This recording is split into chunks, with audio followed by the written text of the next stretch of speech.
Siti Anisha Abdullah. I am a student in Sekolah Bahasa Inggeris Penampang, Sabah. I am from class 6 onward. Basically, I am the member of PRS. I believe I should serve as an effective companion to peers, especially to those in need. As the PRS, I've been trained in basic communication and counseling skills. I'm actively involved in co-curricular activities too. I'm one of the members of Schoolyard Cadet, Career Club, and Table Tennis Club. Both academics and co-curriculars are essential reciprocally. Briefly about myself, when I grow up, I wish I can be a teacher. I like to become a teacher because I want to educate people and I enjoy teaching children. Talking about a hobby, obviously I love to read in my spare time.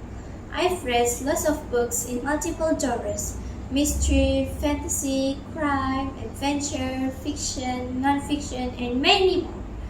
I can say that reading has become my hobby. Even my habit and passion, I just love reading. Today, I'm going to make a book review on one of my fascinating best-loved books. The title is The Crow and the Water Jug. Just listening to the title can make any reader feel interested and eager to read and explore the story and to know what the ending is. Curiosity is one of the reasons why I like to read very much.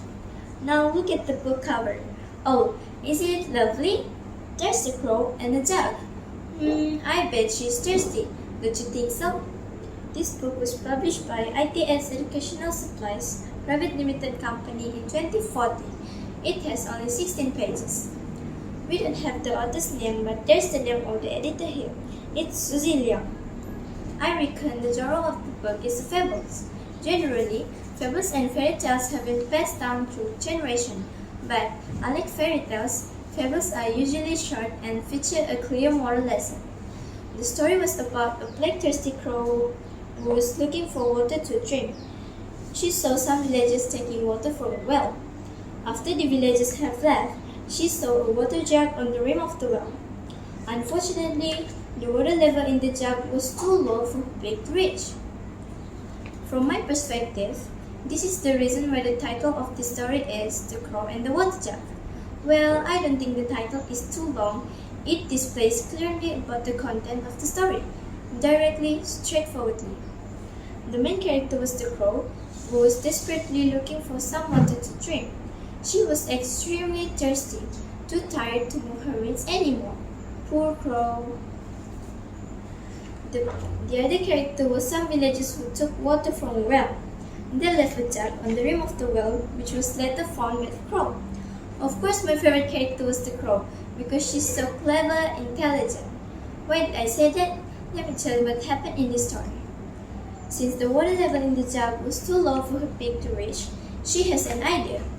So, she picked up a stone with her beak and threw the stone at the jug. Exactly, she wanted to break the jug, but it didn't work. The jug did not break. Eventually, she has another idea.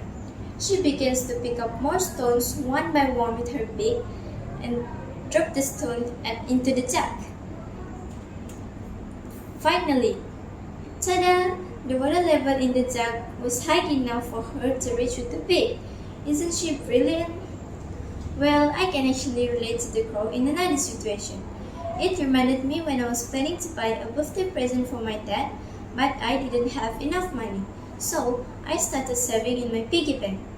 Every day, I put some coins in my piggy bank until I had enough money and I managed to buy the present. I was so proud of myself.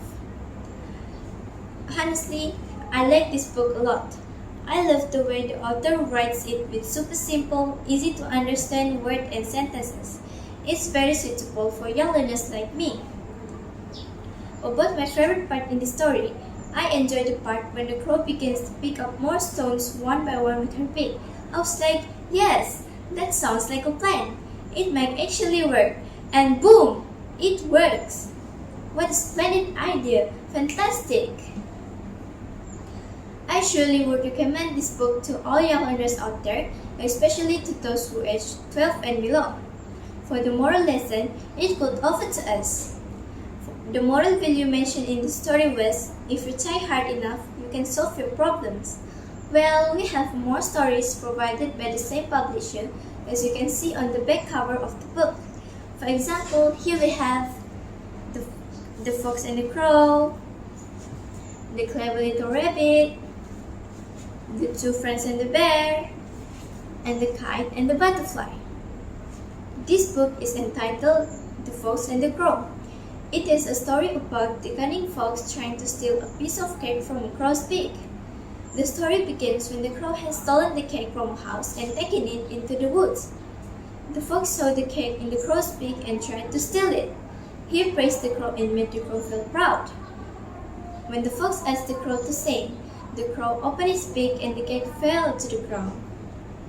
The fox picked the cake up and ran away. I think it's kind of funny. A thief stole from another thief. Next, we have this book, The Clever Little Rabbit. It's about the clever little rabbit saving himself from being eaten by a fox. The story starts when the little rabbit has gone to the mountain slope to pick mushroom. Suddenly, a hungry fox came. To save his life, the little rabbit had pretended to have eaten a poisonous mushroom and cried of stomach ache in front of the fox. Then he pretended to be dead. The fox left. He refused to eat the poisoned rabbit.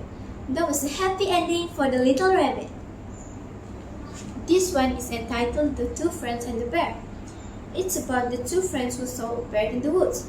To save his life, one of them quickly climbed up a tree. Another friend has asked for help to his friend who was on the tree, but his friend turned him down. He had no choice but to lie on the ground and pretended to die. The big bear sniffed his body. Thinking that body was lifeless, the bear walked away. The man on the tree climbed down and asked his friend, "What did the bear say to you?" He replied, "The bear told me not to trust those who leave their friends behind when there is danger." The last book I want to show you is The Kite and the Butterfly. It's about a proud kite. A boy was playing a kite with his friend. The strong wind made the kite fly higher and higher. The kite was very pleased and felt proud of himself. When he saw a butterfly, he made fun of the butterfly and bragged how he can fly higher. The butterfly replied by bragging how she can fly wherever she wanted, unlike the kite who was tied to a string. Moral of the story, do not make fun of others. That's all I have for now. I sincerely appreciate your attention, and that brings us to the end. Thank you so much.